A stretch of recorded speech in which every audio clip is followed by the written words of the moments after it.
Very important, and I unfortunately remember it in great detail.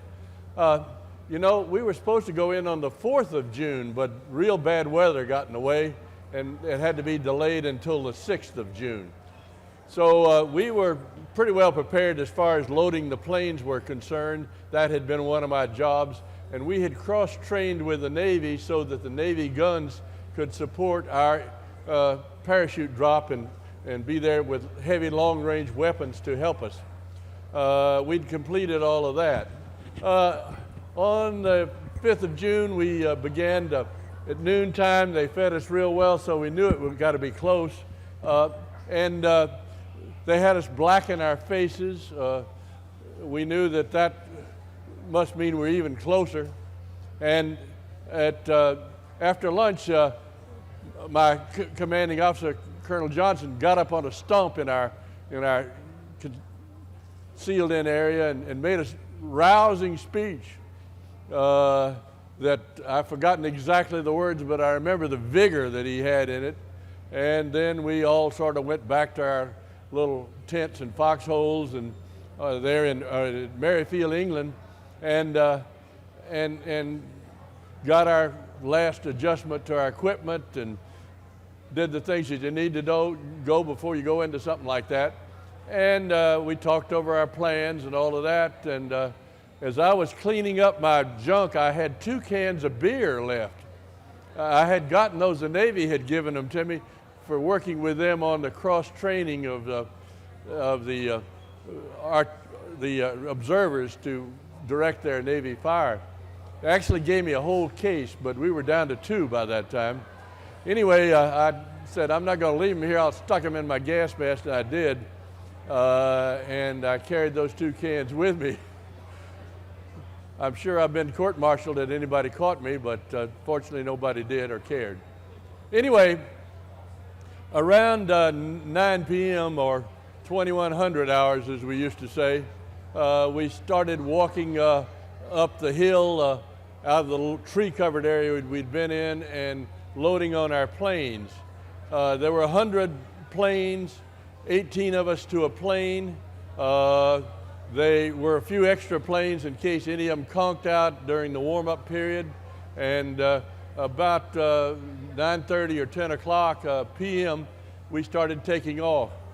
Long process because 1 plane at a time off the runway, and you had to circle and circle and circle until the planes could all pull together in formation. Because when we jumped, we wanted to be sure we were all together. You know, that didn't really work that way, but that's what we tried to do, to put everybody together. Anyway, finally we got in the air, and about midnight, we picked up the submarine off the coast that was to be our last checkpoint before we went in. It had a red light on its coning tower, and the pilots did that as a checkpoint. I was standing in the door because I was a jump master that night, and I saw the red flare, the red light on the top of the submarine. Anyway, not many minutes later, we began to pick up anti-aircraft fire from the islands off of the coast of France, and we came in from the western side of this big peninsula here, and we as soon as we crossed the border at Carteret, we picked up real heavy anti-aircraft fire. By that time, we had dropped down to about 800 feet because we wanted to jump low because you didn't want to swing in the air too darn long for somebody to take a pot shot at you. And so we jumped extremely low that night. Anyway, I noticed the anti-aircraft fire picked up as we penetrated more and more of the mainland France, and then I noticed that my plane began to slide off to the left. The pilot was running into fog. He was running into a lot of anti-aircraft. You could see it because there were tracers with it, and you know, we knew we had a lot more trouble than we had anticipated. So about a little after midnight, I gave the signal to go, and we went. I had taken my cue from the pilot. He switched on a green light there by the door. That meant get the heck out of this plane or I'm going to fly off and leave you somewhere. So we got out. It was an orderly exit as far as I was concerned. I pushed 2 radio operators out ahead of me and with all their equipment, and then I went out the door, and 15 other guys followed. When I hit the ground, or before I hit the ground, I noticed over to my right, about 70 yards away, were a lot of Germans shooting in the air with rifles. You could see the muzzle blast, you could see the machine gun fire and all of that, and I said, boy, I don't want to land in those guys, so I did the best I could to guide that parachute, but they don't guide very well. And I landed about 70 yards from, I think, about 15 Germans shooting it in the air. That was a blessing that they were shooting, because if they hadn't been shooting, they would have heard me, and if they hadn't been shooting, they would have seen me. But when you fire a gun at night, you get a big muzzle blast, and the soldiers on the ground who were firing at us had night blindness, and they couldn't really see us. So I landed successfully, checked everything, my legs still worked, and I had everything I was supposed to have with me, and I crawled on my belly to get away from this exposed area that I was in near those people firing. Well, finally, I found my way to the hedgerow that enclosed the field I was in. I realized that probably I was the only parachutist in that field. I won't tell you how I found that cows were in there, because crawling on my belly, I put my hand in something that warm and sticky, and I said, thank God, at least I know that the field didn't mind. If there are cows in here, there are no mines in here. Well, there are cows all over Normandy, and some of them, you know, they were great signaling devices. Anyway, that's what it was, and it took me about 40 minutes to find the first American. I used my clicker to click him up, and he used his clicker to click me back twice, so to identify himself. And after that, we started gathering up other parachutists who had dropped in the area. Does that answer your question? Oh, yeah. Yeah. I don't want to be that long on everything else, Gary. No, you're doing fine. I'm not sure this is working either. Can you hear us back there? Oh, I think Good. they can hear you great. All right. I think I'm the one they're having trouble hearing, which is just right. Oh, no. That's the way it ought to be. They hear you, they don't hear me. He's an old Army man, too. Well, I was just wondering, kind of taking a step back, if you could talk for a minute about what it was like in the plane before you went out. What kind of thoughts were going through people's heads? How were the guys acting? Those kinds of things. This is the first time the 101st is going into combat. Well, I guess, you know, to be honest, I was probably pretty tense. That's another word for saying scared. But I was pretty tense, and so was everybody else. This was new. We'd heard about it. Now we were getting ready to face it. We knew about what the enemy looked like in our area. They outnumbered us badly. Our intelligence said there were at least 90,000 Germans where we were jumping, and you know, you feel pretty lonesome when they tell you there are 90,000 people out there to greet you, and you're just a single person. Jumping has a peculiar effect out of an airplane. I imagine some of you all have jumped. Maybe there's some parachutists out there, but because the plane is going pretty fast, when you jump out of an airplane, you spread out a pretty good distance. And so you're kind of alone to begin with. And being alone at night is doubly anxiety building. And when you know you're probably in the wrong place because the plane is veered to the left too much, you know that you got troubles ahead of you. So coming across the ocean, I had many thoughts. I remember one particular. I remember that I was thinking about an old girlfriend of mine and what she was doing that night, and so you know, a lot of things went on in your mind. But it was a beautiful moonlight night. The ocean spread out there, nice and silvery. It didn't look rough from up where we were, but the people in the landing craft said it was, you know, pretty damn rough. Okay, so The other thing I think it'd be important to talk about is, we're young men when we go to combat. We're kind of young, we're dumb, we're immortal. We think that this is going to be just another experience, and then something usually happens in the first few minutes to dissuade us of that idea. We understand that this can be dangerous. Could you describe that for us? Well, I think being young and dumb is an advantage because your anxiety doesn't build as high. We found that true when we went into Holland. We were having a lot more anxiety in ourselves and in our troops than we were when we went into Normandy. So, being young and dumb and full of vigor and well-trained and, I wouldn't say cocky, but some of us were. And, it helped. It helped to get us there. None of us thought we were going to die.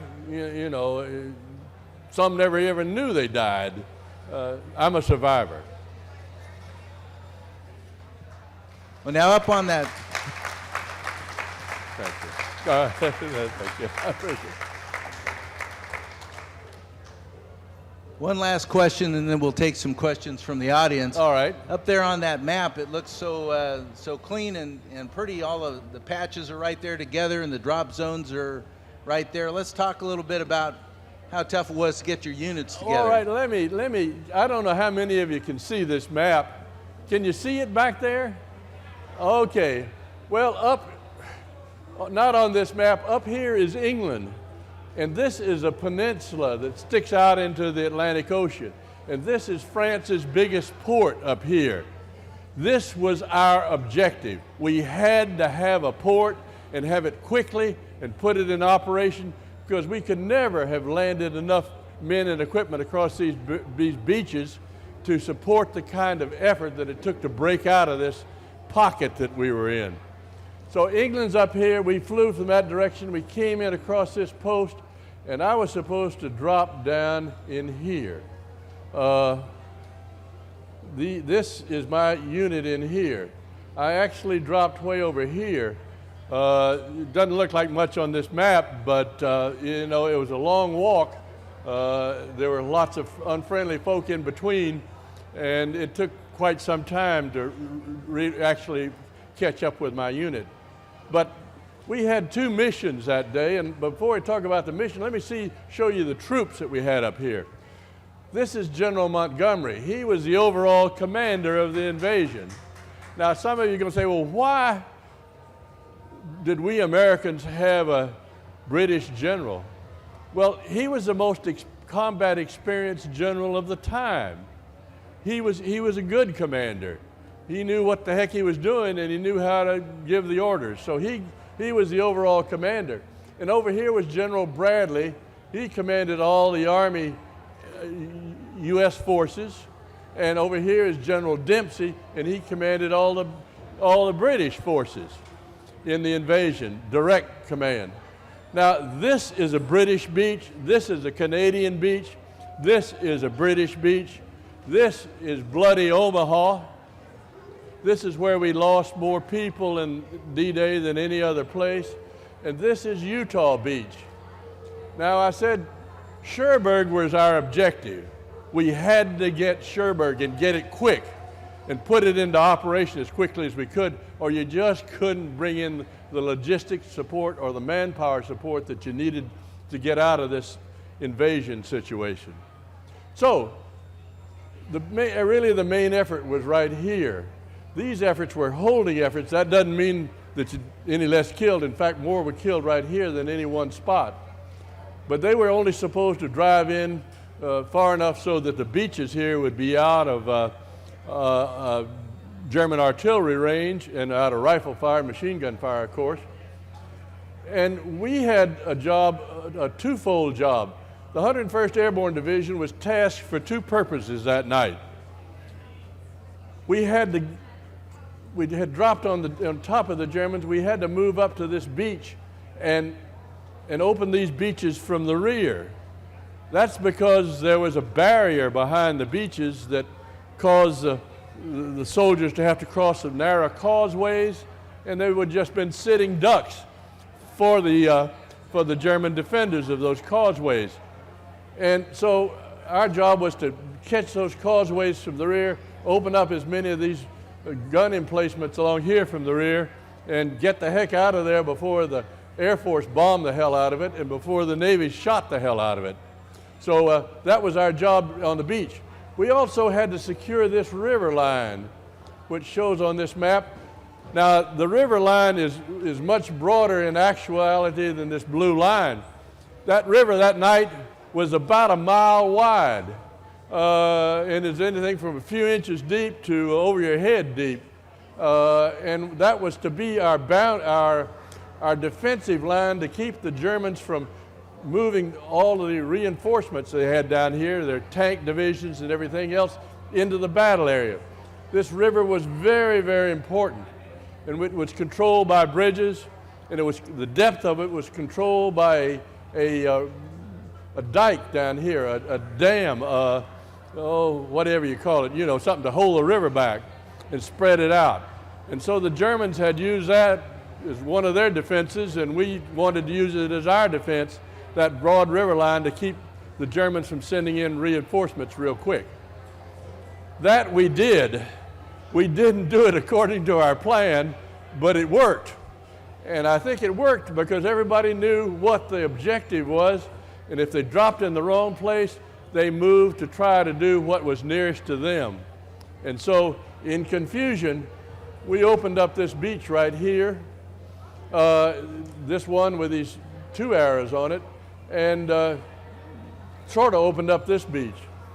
We were able to seize the river line and the locks on the river line to control the depth of the river within about 2 hours after we hit the ground. I didn't do it. I was dropped way up here. It doesn't look like much on that map, but it took me about 2.5 days to get down to where my regular unit was. And having been dropped away from the drop zones down here that were laid out, I probably was blessed. I didn't feel blessed in the beginning because I was out there on my own, but the Germans had defended this area with the 6th German Parachute Regiment. Now, the German Parachute Regiment was one that had been really bloodied in World War II. They were experienced soldiers, they knew what the heck they were doing, and they fought like tigers. They defended this area in here, and they had picked out the places most likely for parachute drops and really heavily defended those. So the problems that we had on landing were really compounded. You're scattered, you're dark, you're all mixed up with the Germans, and they're mixed up with you, and you had identity problems, you had organizational problems of trying to get your unit together and get it to do its mission. All those things we had, and that's the picture that we came to daylight with. We had a lieutenant colonel killed before he could get out of his harness. We had lots of captains and lieutenants, and God knows how many soldiers we had that never really made it into the battle area.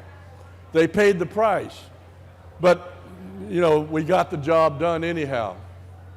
So that's D-Day as I see it. My own particular role was to try to find enough people up in this little isolated area to put together a combat patrol and to get down here and attack this town of Saint-Côme-du-Mont, which was right on the river line.